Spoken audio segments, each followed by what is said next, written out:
ሐዋርያቶች በኢየሱስ ስም ነው ያጠመቁት። ኢየሱስ ደግሞ በአብ በወልድ በመንፈስ ቅዱስ ስም እያጠመቃችሁ ደቀ መዛሙርት ያድርጓቸው ብሏልና ይጋጫል ወይ? ዝርዝር ነገሩ ዩቲዩብ ውስጥ አለ። ቅድም ባልኳቸው በአማርኛ የወንጌል እውነት ቤተክርስቲያን ብትሉ ይመጣል። በእንግሊዝኛ ዳዊት ፋሲል ሚኒስትሪ ካላችሁ ዩቲዩብ ይመጣል።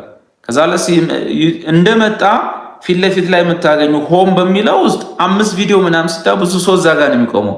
ሆም ከምትለው አጠገብ ደግሞ ቪዲዮስ የሚላል መደዳው ቪዲዮን ስታየው ከ300 በላይ ቪዲዮዎች አሉ። እዛ ውስጥ በኢየሱስ ስም መጠመቅ ምን ማለት ነው የሚለውን አግኝ። ግን አሁን የጠየቀኝ ጥያቄ ላይ የተሳሳትከውን ነገር ላንሳልህ እና ከዛ ራስህ ታርመዋለህ።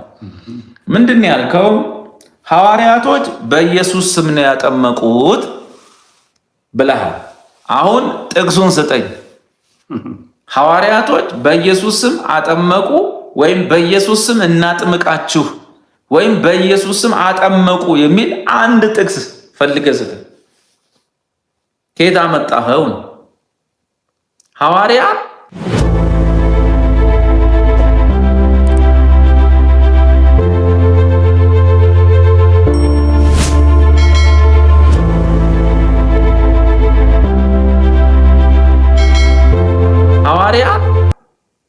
ክርስቲያኖችን በኢየሱስ ስም ያጠምቋቸው ነበር ወይም በኢየሱስ ስም አጠመቋቸው ወይም በኢየሱስ ስም አጠመቁ የሚል አንድ ጥቅስ ከየት አመጣህ? የለም። ያለው ኢየሱስ ሐዋርያትን በአብ በወልድ በመንፈስ ቅዱስ ስም አጥምቁ ነው። ማጥመቅ፣ አጥምቁ፣ አጠመቁ ምናምን የሚል ከፈለግ በአብ በወልድ በመንፈስ ቅዱስ ስም። ተጠማቂዎቹ ግን የታዘዙት ትእዛዝ በኢየሱስ ስም ተጠመቁ ነው። ስለዚህ ተጠማቂዎቹ ሲጠመቁ አዎ እየጠሩ የተጠመቁት የኢየሱስን ስም፣ ሐዋርያት ግን የኢየሱስን ስም እየጠሩ ያጠመቁበት ቦታ የለም። ሐዋርያትማ በማን ስም እንደሚያጠምቁ ጌታ ነግሯቸዋል። ይህ አይጠፋቸው። አንተ ጋር ግን መጥተው የሚሉ ምንድን እነሱ በማን ስም እንደሚያጠምቁ ማለት በጥምቀት ሰዓት የማንን ስም እንደሚጠሩ እነሱን አትነግራቸውም፣ ያውቃል። አንተ ግን ስትጠመቅ የምትጠራው ስም ይነገርሃል። እኔም ሳጠምቅ እንደዛው እኔ በማን ስም እንደማጠምቅ አውቃለሁ። በአባት በልጁና በቅዱሱ መንፈስ ስም ነው፣ በሥላሴ ስም። አንተን ግን መጥቼ በኢየሱስ ስም ተጠመቅ ኃጢአት እንዲሰረይ በኢየሱስ ስም ላጥምቅ አላልኩም። በኢየሱስ ስም አጠመቁ የሚል የለም። በኢየሱስ ስም እናጥምቅ የለም። ለአንተ የተሰጠ ትእዛዝ፣ ለተጠማቂው የሚሰጠው ትእዛዝ በኢየሱስ ስም ተጠመቅ ምን ማለት ነው? በጥምቀት ሰዓት የምትጠራው ስም ማለት ነው።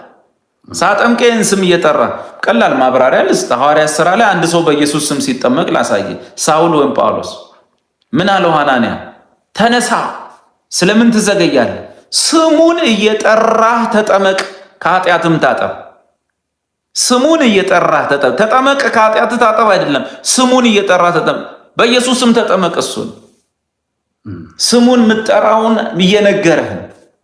ስለዚህ ተጠማቂው የኢየሱስን ስም እየጠራ ነው የሚጠመቀው። ስለዚህ ንስሐ ግቡ ኃጢአታችሁ ይሰረይ ዘንድ አይደለ የሚለው? በኢየሱስ ተጠመቁ ሳይሆን በኢየሱስ ስም ተጠመቁ። ለአንተ የተሰጠ ትእዛዝ። እኔማ በማን ስም አጥምቅ እንደተባልኩ አውቃለሁ።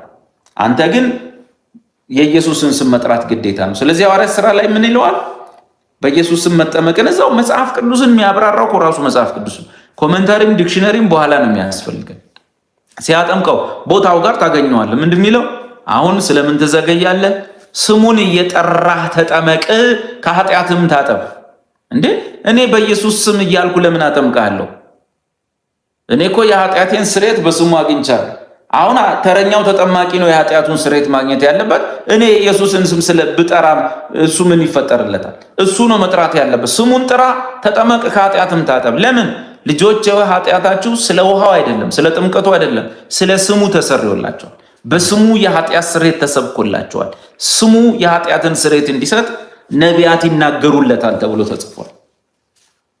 እና ከየት እንዳመጣችሁት አላውቅም። ሐዋርያት በኢየሱስ ስም ያጠምቁ ነበር። አንድ ጥቅስ የለም ባይብል ውስጥ። ሐዋርያት ያደረጉት ነገር ተጠማቂውን ስሙን እየጠራ ተጠመቅ ማለት በኢየሱስ ስም ተጠመቅ፣ ከኃጢአት ታጠብ። እኛማ በምን እንደምናጠምቅ እናውቃለን። አዛዡ አዞናል በምን እንደምናጠምቅ። ያን ወዳጄ ዝርዝሩን እዛ ላይ ሄዳችሁ ይሁ ጥቅሶች እያጣቀሳችሁ እንደ ተጻፈው ብቻ። ልማድ መጥፎ ነው። አሁን ሐዋርያት ምናምን የሚባሉ ቸርቾች ሐዋርያዊ አይደሉም። ሲጀመር ፈጽሞ ሐዋርያዊ አይደሉም። ከተጀመረ 100 ምናምን ዓመቱ ነው። ሐዋርያት የነበሩት የዛሬ 2000 ዓመት ነው። ስለዚህ ጀማሪውም ሰውዬ ታወቀ ነው። ጳውሎስም አይደለም ጴጥሮስም አይደለም። ፈረንጁን እናውቀዋለን፣ እነሱም ያውቁታል። እንዴት ሐዋርያዊ እንዳሉት አናውቅም።